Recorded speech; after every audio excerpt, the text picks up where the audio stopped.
everybody, and welcome to the second webinar developed for youth workers within the Project Open.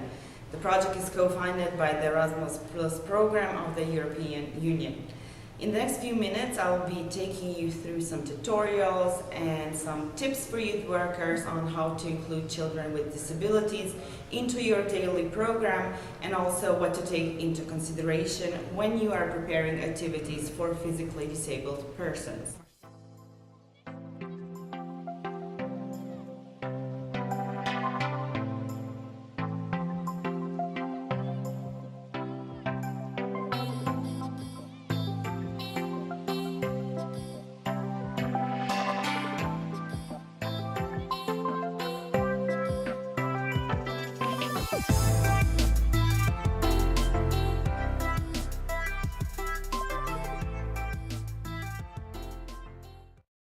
Now, 8 important tips for working with children with physical disabilities.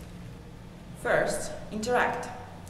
The biggest mistake any adult or youth worker especially can make is not to interact with children with physical disabilities. Try asking them a question, making a polite conversation. Make sure you give clear instruction on how the activity is going to be implemented so the children feel safe and secure in the environment. Second, observe.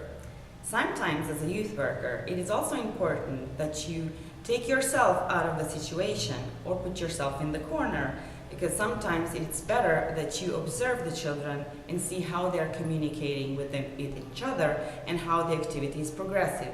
So this is how you also see if some children needs more attention within the activity, and you will have to step up and give them special attention or advice within the activity.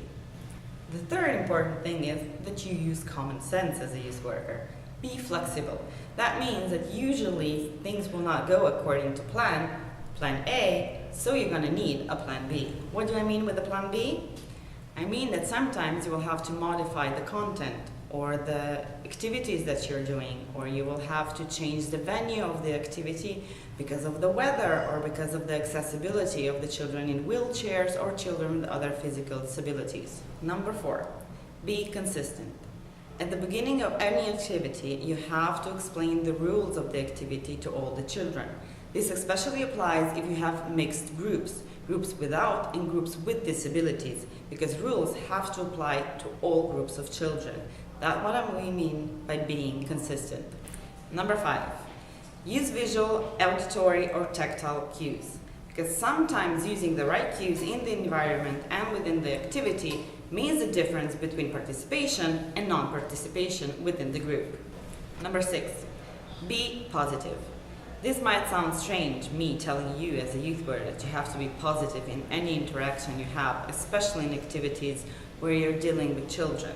But it does make a difference, especially how the children perceive you within the activity, and they will more likely listen to you and be more active and present within the activity if you have a positive attitude. Number 7, the environment. What? The environment? Yes, where the activity will take place. Make sure that everything is accessible for children with the wheelchair or any other hidden physical disabilities. For more, check the videos linked to this.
Number 8, as a youth worker and youth organizations, don't be afraid.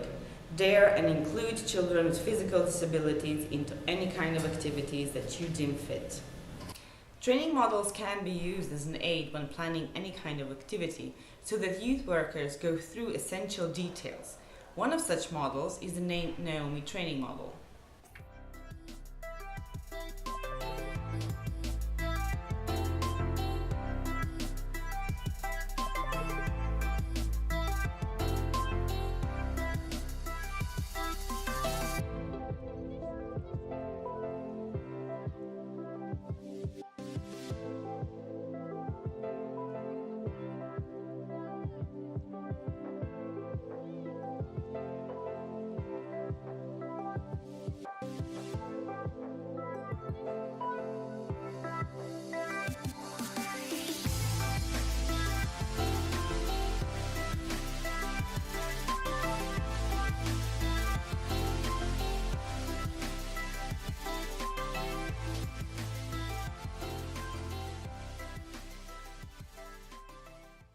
Thank you everybody for staying with us the entire webinar. If you have any additional questions or you want to know more about the project, follow us on Facebook or visit our project website, our online platform for exchange of special needs youth work methods.